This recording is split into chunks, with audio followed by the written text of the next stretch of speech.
Plenárias começa agora.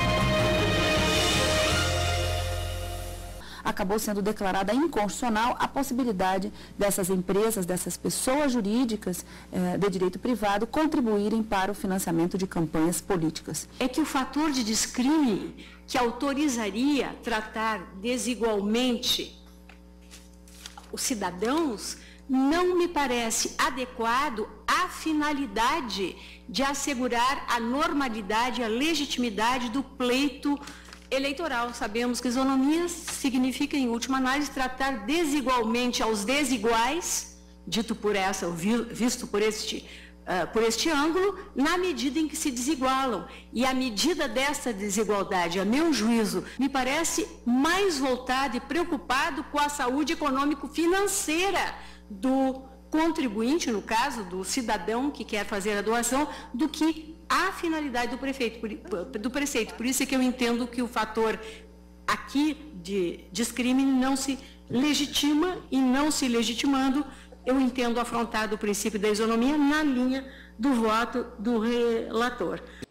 A partidarização do processo político, em vez de termos um processo político em que os partidos estão aí para servir ao país, ao povo, à nação, nós nos acostumamos que os partidos estão aí para servir aos partidos, continuarem no poder, e não exercerem o poder a serviço do povo. Tanto estamos acostumados com esse sentimento de corrupção, que a gente ainda não usa a palavra corrupção para os equívocos nas prioridades.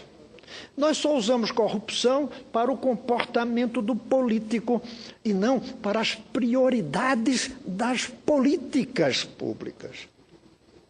Investir em uma obra que não é necessária para o bem do povo e do país é corrupção, mesmo que ninguém ponha dinheiro no bolso. Quando aquele TRT, aquele prédio, terminou gerando cadeia para um juiz e um político, porque eles colocaram dinheiro no bolso, foi a preocupação com a corrupção no comportamento. Felizmente. Mas tinha uma outra corrupção por trás.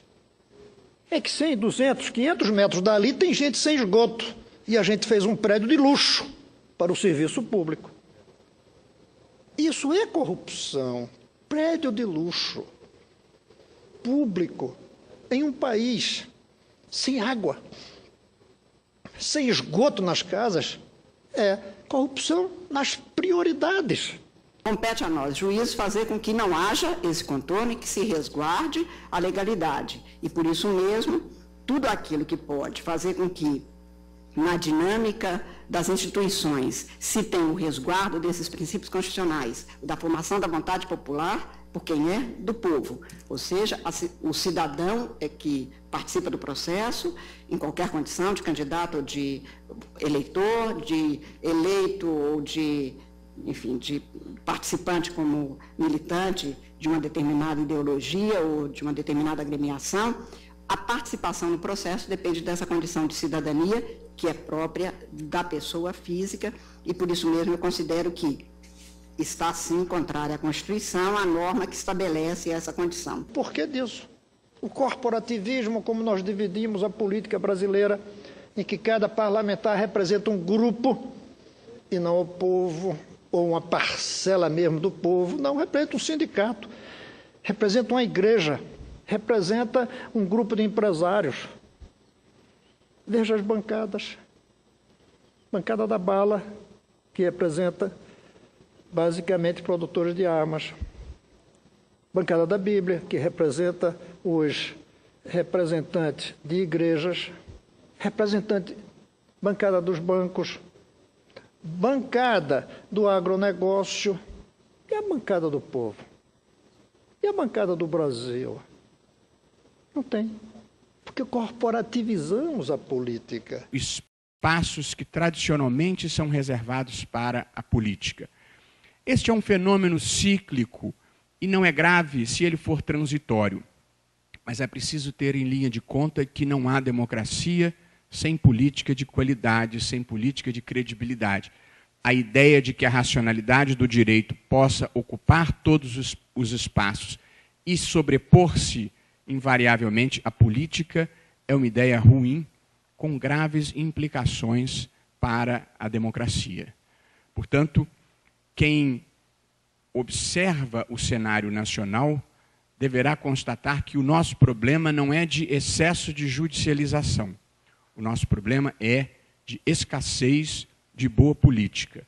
E, portanto, é preciso fazer uma reforma política capaz de restituir dignidade à política no Brasil. E um terceiro fator que causa esta judicialização é a circunstância de que há matérias sobre as quais o legislativo não quer, não pode ou não consegue deliberar, por circunstâncias da própria política. E aí nós veremos no Brasil situações como o casamento de homossexuais, interrupção de gestação, em que há impasses no Congresso e nunca vai sair a lei sobre esse assunto, ou vai demorar muito a sair. E como as situações ocorrem na vida real, o judiciário acaba tendo que resolvê-las independentemente de lei, e aí sim ele se torna ativista no sentido de que ele vai suprir demandas que não são atendidas pela política majoritária, mas que precisam ser atendidas em uma sociedade plural e complexa onde há esses problemas. Portanto, de uma maneira muito breve, eu identifico este fenômeno que é o da judicialização e do ativismo. E embora nós vivamos o mundo do direito e eventualmente possamos ficar felizes com essa expansão do direito, fiz a ressalva de que a política é importante e, sobretudo, ninguém é bom demais, nem ninguém é bom sozinho. E, portanto, uma vida democrática é feita da justa medida de direito, da justa medida de política. A própria disseminação do discurso jurídico traz complexidades, porque o discurso puramente jurídico exclui do debate político as pessoas que não têm a chave deste acesso ao conhecimento, de modo que a judicialização excessiva acaba eventualmente se transformando numa forma de exclusão democrática, e também ninguém deseja isso. Terminologia jurídica tem muitas circunstâncias. Aliás, mesmo para nós que vivemos no mundo do direito, essas circunstâncias podem ser aterradoras. Transformamos o processo eleitoral em um grande teatro. Daí a importância dos marqueteiros. Os marqueteiros são os diretores teatrais do processo eleitoral. E no Brasil, tem sido mais importante nas disputas presidenciais os nomes dos marqueteiros do que os nomes dos candidatos. Isso é uma, eu não vou dizer depravação do processo político, porque é uma palavra incômoda, mas isso é uma deturpação muito forte do processo político. Primeiro, marqueteiro devia existir para sabonete, para roupa, para televisão, para carro, não para político. Mas se existisse, se for preciso alguma ajuda de assessoria, que ninguém saiba nem o nome, de tão discreto que seja o trabalho dele. Mas não é o nosso caso. No nosso caso brasileiro hoje, o marqueteiro é o diretor teatral da farsa eleitoral. Isso gera uma manipulação em que quem é eleito é quem é capaz de mentir com mais competências graças ao diretor por trás dele fazendo os programas eleitorais. Tem que acabar com esses programas eleitorais. Programa eleitoral tem que ser o candidato olhando no eleitor. Candidato e eleitor.